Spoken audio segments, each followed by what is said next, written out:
wabarakatuh. Selamat datang. Bagaimana kabarnya? Kita berjumpa lagi pada perkuliahan metodologi penelitian pendidikan. Oke, saat ini kita sudah sampai pada bab yang menjelaskan terkait dengan landasan teori, kerangka berpikir, dan hipotesis. Nah, untuk kalian semua yang kemarin kan sudah mengajukan judul, kemudian judul itu sudah disetujui, maka kalian bisa lanjut di bab 1. Hasil revisi dari bab 1 segera dibenahi dan bisa lanjut ke bab 2. Nah, di bab 2 ini kalian nanti akan menyusun hal-hal yang ada di bab 2, yaitu landasan teori ya. Bab 2 terdiri dari kajian pustaka, kemudian kerangka berpikir, dan hipotesis. Nah, kita lanjutkan pada pembahasan landasan teori terlebih dahulu.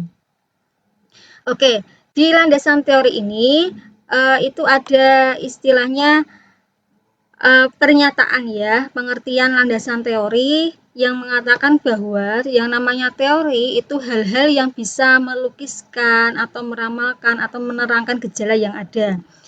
Nah, yang perlu kalian ketahui, misal di dalam judul kalian itu pengaruh pembelajaran daring terhadap kedisiplinan siswa untuk kedisiplinan siswa kelas 4 sekolah dasar misalnya ya. Nah, berarti di situ kan kalian mempunyai rumusan masalah apakah ada pengaruh pembelajaran daring terhadap kedisiplinan siswa kan gitu ya. Itu rumusannya. Tujuannya berarti untuk mengetahui apakah ada pengaruh, nah itu bisa dan seterusnya. Nah, landasan teori berarti kalian harus mencari yang terkait dengan teori-teori yang ada pada judul tersebut. Jadi kedisiplinan siswa cari, kemudian pembelajaran daring cari, pembelajaran saja boleh, teori belajar boleh, kedisiplinan belajar boleh, karakter boleh. Nah, hal-hal yang sekiranya nanti kalian perlukan untuk mengkaji penelitian kalian itu silakan diberikan teori-teorinya itu pada landasan teori, gitu ya. Nah, kemudian dari teori ini sangat penting kenapa? Karena landasan teori itu menjadi dasar yang kuat, yang kokoh. Jadi ketika menyusun landasan teori ini, kalian sudah harus menyiapkan itu literatur, kemudian jurnal-jurnal, buku-buku, dan sumber-sumber yang lain ya. Nah, di situ kadang ada mahasiswa yang berpikir, saya nggak usah banyak-banyak, nanti daripada tidak kepakai ya jangan, justru semakin banyak referensi yang kamu buat, itu kalian akan semakin mudah untuk membuat bab 4 nantinya ya, ketika membahas hasil penelitian dikaitkan sama teori. Nah, itu kan tinggal tinjau ulang. Kemudian ini mengatakan bahwa ketika kalian mempunyai dasar teori yang kokoh, itu tidak bisa dikatakan itu coba-coba. Nah, kemudian dari hasil teori yang kalian buat itu, ya, yang kalian susun, itu kalau sudah bagus ya, artinya sudah menampung dari sekian teori, artikel, jurnal, buku ataupun yang lain, itu menunjukkan bahwa penelitian kalian itu bersifat ilmiah. Nah, kemudian ini yang penting ya, kalian kemarin kan di bab 1 sampai latar belakang masalah. Kemudian kan sampai rumusan masalah ya, ini masih bab 1. Nah, ini ke bab 2 itu kita harus mencari teori-teori yang terkait sama rumusan masalah, latar belakang masalah atau judulnya. Nah, dari situ kalian akan menyusun kerangka berpikir. Biasanya di kerangka berpikir itu harus ada skema atau gambar yang menunjukkan pola pikir yang akan kalian gunakan pada penelitian ini. Nah, pada akhirnya akan memunculkan hipotesis ya. Nah, di dalam teori itu dibedakan menjadi 3. Yang pertama deduktif, umum ke khusus atau teori-teori ke data. Jadi di dalam landasan teori itu teori-teori apa? Tadi kedisiplinan itu adalah indikator disiplin adalah pembelajaran ini adalah teori belajar ini semuanya itu bersifat teori-teori kamu berikan dulu. Nah, nanti di dalam teori yang deduktif, misalnya kamu ngambil yang deduktif, berarti di bagian akhir-akhir dari teori-teori itu, kalian menggambarkan data-data yang ada di lapangan.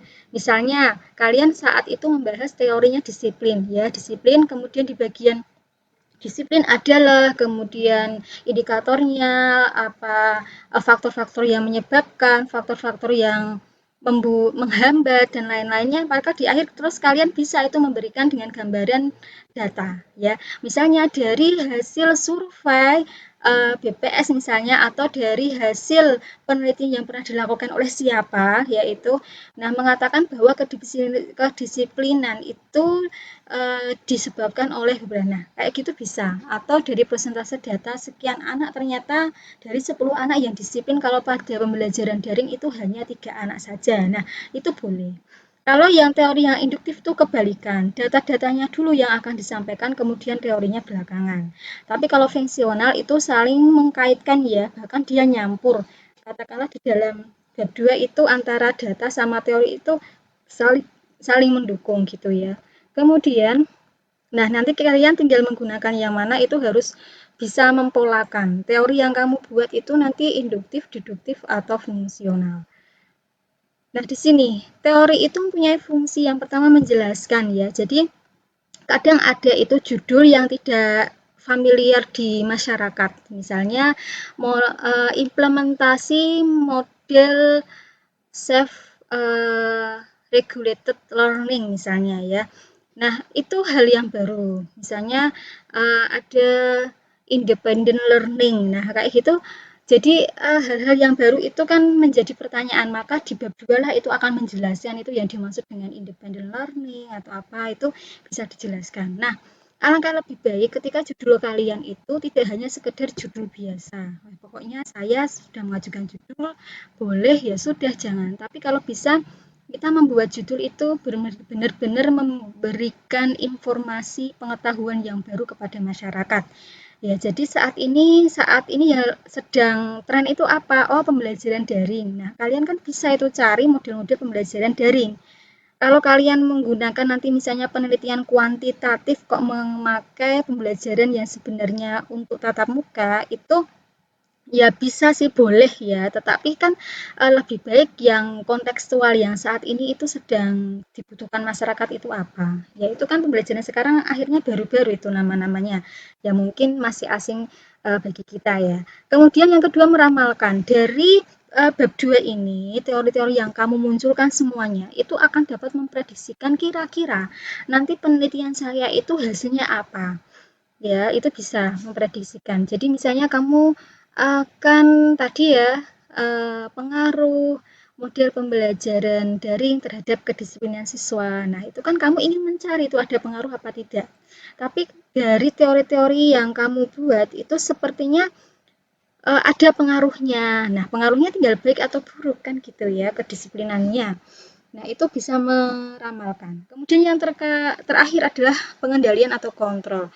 Nah, jadi kadang itu penelitian itu bisa melebar ya, meluas. Jadi misalnya hasil dari pengaruh pembelajaran daring itu misalnya ada malas, ada kemudian anak itu bisa disiplin lebih tinggi, anak itu bisa sangat mandiri dan lain-lain sebagainya.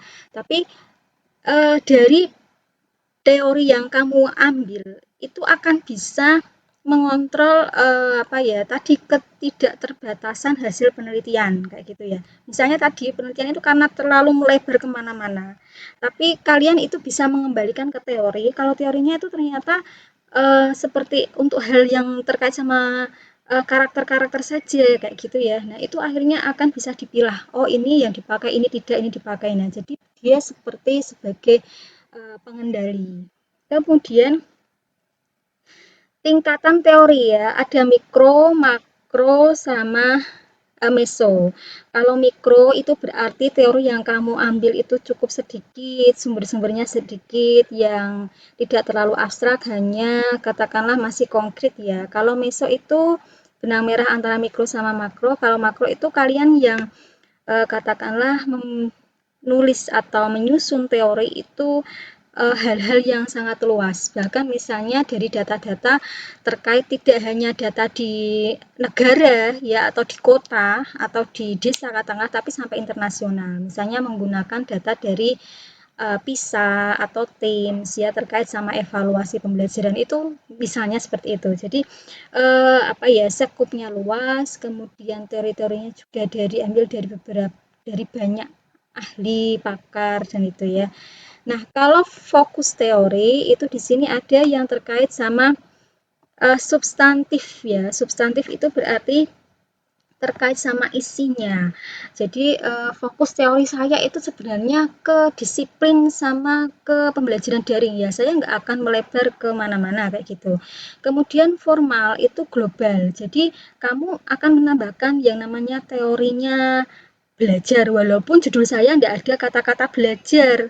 Tapi di situ kamu pakai karena nanti saya akan butuhkan di bab 4 kayak gitu. Berarti kamu nanti mungkin mengambil teorinya Brunner atau teorinya Piaget yang mungkin bisa dipakai.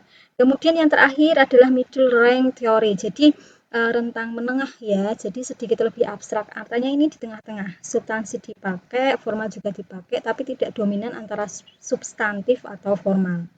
Gambarannya tadi.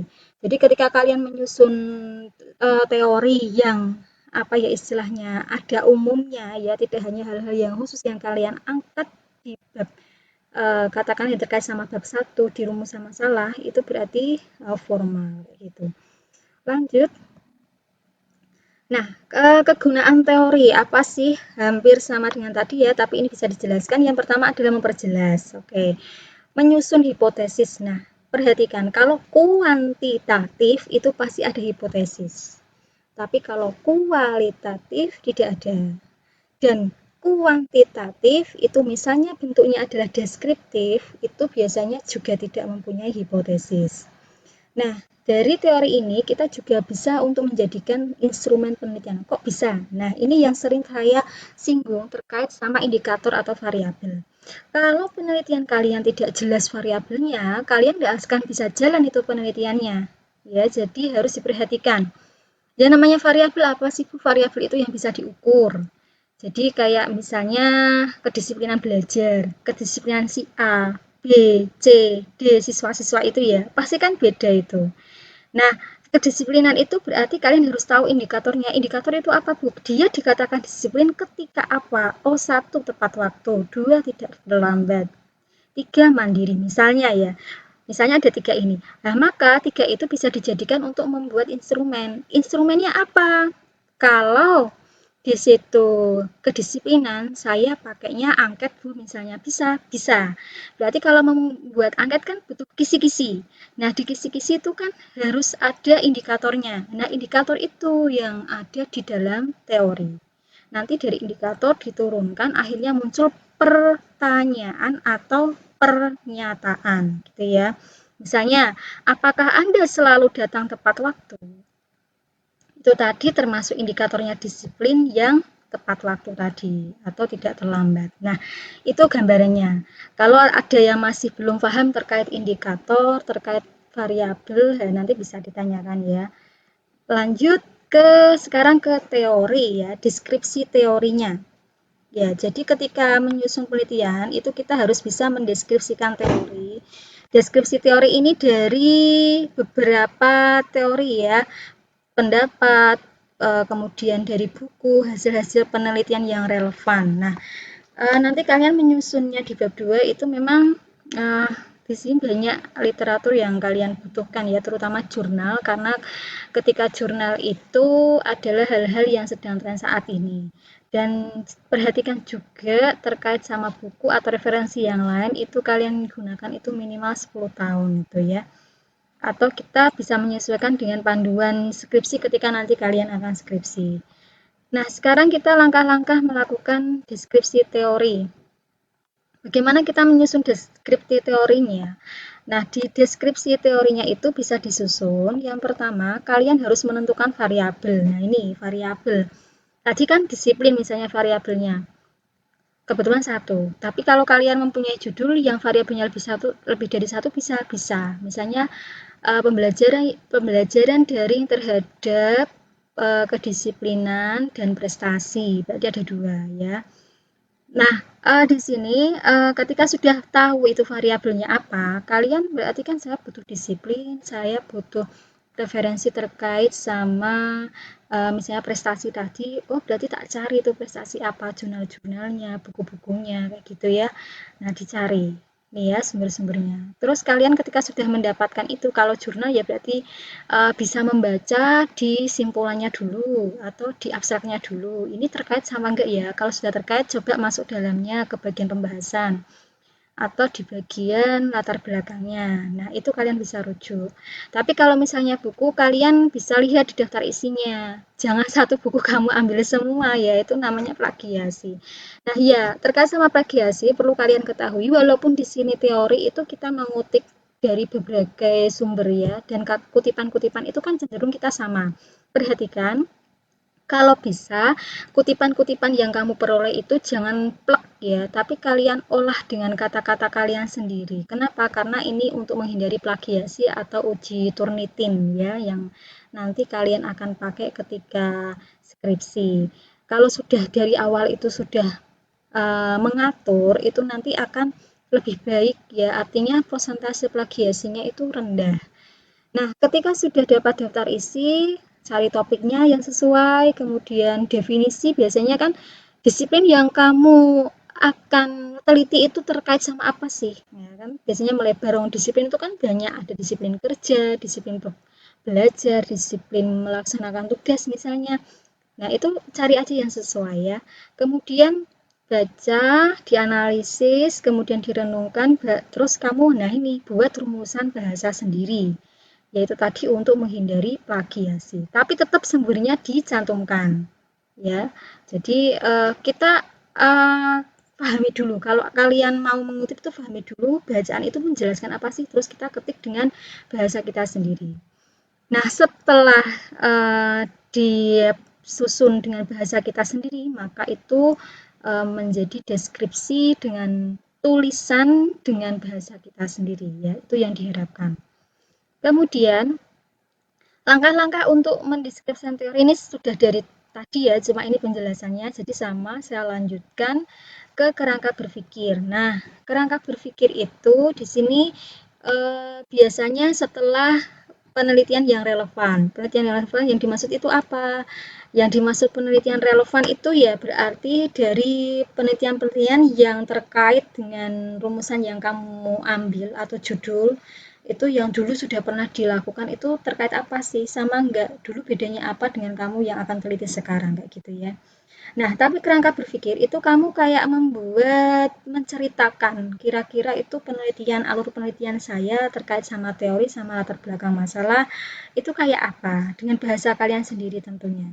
Dan biasanya ini ada semacam skema ya, skema atau bagian dari kerangka berpikir. Jadi misalnya ini pendahuluan, kemudian turun menjadi hmm, apa namanya nanti prosesnya kayak apa, hasil yang diharapkan kayak apa gitu. Nah, setelah menyusun kerangka berpikir, itu kalian bisa menyusun yang namanya hipotesis ya, karena teori melahirkan kerangka berpikir dan akhirnya nanti akan membuahkan hipotesis. Ya, jadi kerangka berpikir itu kayak apa ya, hubungan antara variabel yang disusun berdasarkan teori ya. Nah, ini langkahnya bagaimana sih Bu saya menyusun kerangka berpikir? Pokoknya gini, kamu memang kalau sudah jadi mahasiswa memang harus dituntut untuk bisa menulis ya. Jadi berlatihlah dari sekarang. Yang pertama, cara untuk menyusun kerangka berpikir itu variabelnya yang kalian teliti harus tahu dulu apa. Kemudian ya ini baca buku, teorinya sudah ada tadi, menganalisis kira-kira kaitan teori sama hasil penelitian nanti kayak gimana, membandingkan teori dengan hasil penelitian yang nanti bagaimana. Terus kayak membuat kesimpulan kira-kira hasil akhirnya itu kayak gimana. Nah, baru kalian bisa menyusun itu sebagai kerangka berpikir dan akhirnya menjadi hipotesis. Nah, kemudian Nah, kita hipotesis. Apa sih hipotesis itu? Hipotesis itu adalah jawaban sementara terhadap rumusan masalah penelitian. Jadi, kalau rumusan penelitian yang di bab 1 itu ada dua, maka hipotesisnya juga ada dua. Tujuan penelitiannya ada dua. Nanti pembahasannya ada dua, kesimpulannya ada dua, sarannya ada dua. Nah, itu semuanya akan apa ya sama gitu loh, konsisten. Jadi benang merahnya itu akan terlihat. Kalau ini ada perbedaan, nah berarti kamu ada masalah ketika menyusun penelitian atau skripsi tadi ya. Jadi hipotesisnya itu jawaban sementara. Kalian kayak menduga-duga gitu loh, kira-kira penelitian saya itu bagaimana? Nah, di dalam hipotesis penelitian itu saling terkait dengan rumusan masalah ya. Jadi kalau di dalam rumusan masalah itu kan bentuknya pertanyaan, maka hipotesis tinggal kalimat pertanyaan yang ada di rumusan masalah kita buat menjadi kalimat berita lah kayak gitu. Misalnya ya, tadi kan judulnya yang saya kasihkan contoh pengaruh pembelajaran daring terhadap kedisiplinan siswa.